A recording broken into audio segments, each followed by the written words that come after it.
Bonjour à tous, j'espère que tout le monde va bien. Je vais continuer l'étude du catéchisme de Spirago sur le point 7 à propos du chrétien qui est éprouvé par la souffrance. On est rendu au 5e. Donc commençons avec un signe de croix. Au nom du Père, du Fils et du Saint-Esprit. Amen. 5. Les souffrances, loin d'être des maux véritables, sont en réalité des bienfaits de Dieu, car ils contribuent à notre bonheur éternel et temporel. Voir Romains 8, versets 17 à 28. Un agriculteur se garderait de considérer comme un fléau une grêle de diamants, ravageant ses récoltes. Nous aussi, nous devons nous persuader que les souffrances ne nous infligent aucune perte, mais nous assurent un profit. Disait Winninger.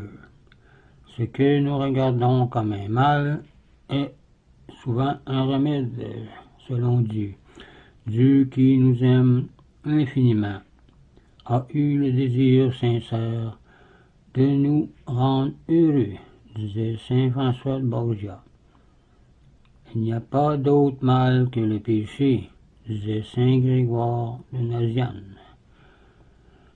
La souffrance est une sorte de sacrement parce qu'elle est le signe sensible de la grâce invisible, disait saint Maltide. C'est le cas d'appliquer le maxime. Le salut est dans la croix de Jésus-Christ. Voir Galates 6, verset 14, disait saint Paul. Les souffrances ne peuvent donc pas rendre réellement malheureux, car malgré elles, l'homme et la femme peuvent être très heureux comme Job et Tobie sur cette terre. Saint Paul, au milieu de ces tribulations, s'écria: « Je suis comblé de joie parmi toutes mes souffrances. » Voir 2 Corinthiens 7, verset 4. Sixièmement, il faut donc être patient dans les afflictions et se résigner à la volonté divine. Il faut même nous en réjouir et en remercier Dieu. Voir le psaume 103.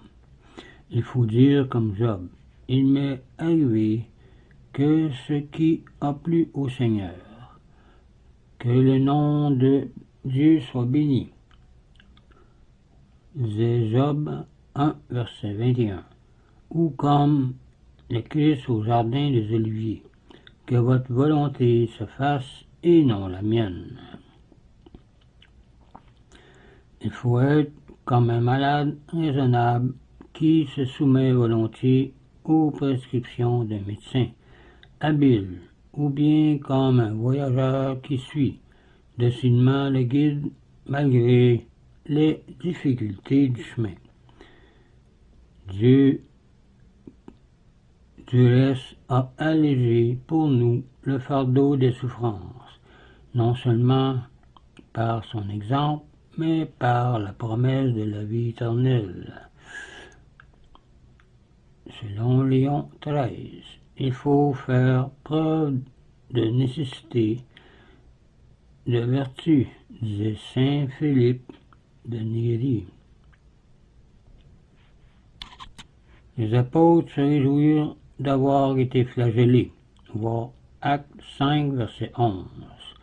Comme un artisan est heureux d'avoir beaucoup d'ouvrages à cause du salaire qu'il en attend, disait saint Jean Chrysostome.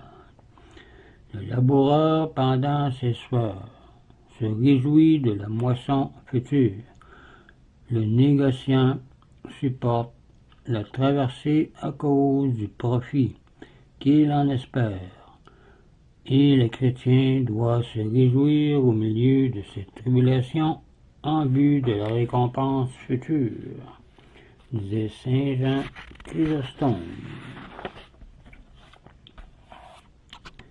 Si un bloc de pierre avait la raison, il se réjouirait d'être transformé en la statue d'un grand homme. Nous devons de même nous réjouir d'être anoblis par le malheur, disait Corneille de la Pierre. Le malheur, dit saint Jean Chrysostome, sont comme une poignée d'orties. Plus on met d'hésitation à les saisir, plus elles piquent. Il faut le faire hardiment, et elles ne piquent pas. L'homme, ajoute-t-il, ne doit pas être comme le verre qui se brise au moindre choc. En toutes nos afflictions, disons la prière suivante. Gloire soit au Père, au Fils et au Saint-Esprit, au Dieu qui est, qui était et qui vient, pour les siècles des siècles. Amen, etc. La plupart des personnes, hélas, murmurent et s'impatientent au moindre contretemps. Quand nous rendons son argent à un prêteur, nous le remercions. Quand Dieu réclame de nous ce qu'il nous a confié, nous murmurons, disait saint François de Borgia. Que des chrétiens, hélas, ressemblent à des soldats disposés à servir en temps de paix, mais désertant au moment de la guerre. Du reste, notre impatience ne change rien à nous. Elle nous fait au contraire souffrir doublement et en outre offenser Dieu. L'impatient est comme le poisson qui se débat à l'hameçon. Il s'y blesse davantage. Cependant, les larmes et la tristesse ne sont pas en elles-mêmes des péchés. Le Christ lui-même a pleuré lors de la résurrection de Lazare et a été triste au jardin des Oliviers. La patience dans les épreuves conduit rapidement à une haute perfection et nous procure de grands mérites.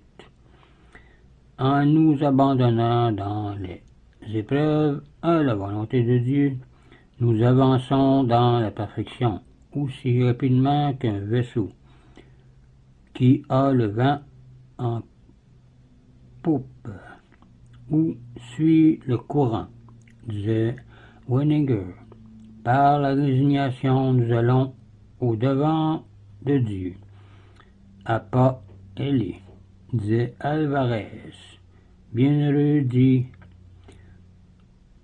celui qui supporte l'épreuve, car après l'avoir subi, il recevra la couronne de la vie, disait saint Jacques 1, verset 12. L'amour de la souffrance permet de conclure au progrès réel d'une âme dans la perfection. L'encens ne donne son parfum que sur des charbons ardents, et la vertu comme dans les afflictions, disait saint Grégoire le Grand. La vaillance d'un guerrier se révèle à la guerre et non dans la paix, disait saint Jean Chrysostome. Et le pécheur murmure dans les épreuves. Le novice abat. Le novice s'abat, mais regrette aussitôt son impatience. Mais celui qui est plus avancé s'effraie, mais reprend aussitôt courage en louant Dieu. Le parfait n'attend pas seulement la souffrance, il va au-devant, comme disait saint François de Sales, n'ayant pas peur du combat. Ceux qui sont arrivés à la perfection ne demandent pas à Dieu de leur épargner les épreuves et les tribulations qui font partie de la vie.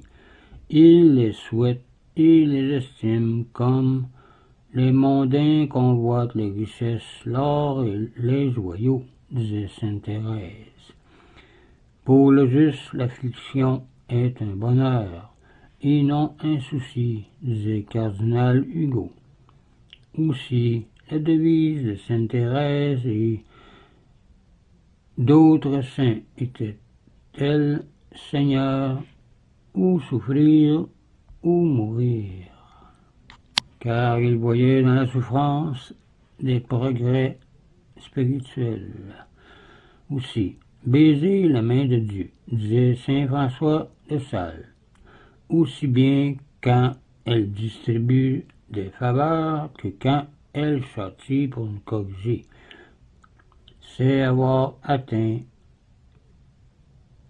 le fait de la perfection chrétienne et avoir trouvé son salut dans le Seigneur. Ce serait tout pour l'explication du pourquoi les chrétiens est éprouvé par la souffrance, et pas juste les chrétiens, tout le monde. Maintenant, on passe au point 8 de la prochaine vidéo, et on parlera d'un autre sujet, c'est-à-dire les anges, qui sont les esprits purs, qui peuvent prendre une forme humaine. Donc, nous verrons ça la prochaine fois, dans la prochaine vidéo. Donc, je vous laisse là-dessus, je vous dis au revoir et union prière.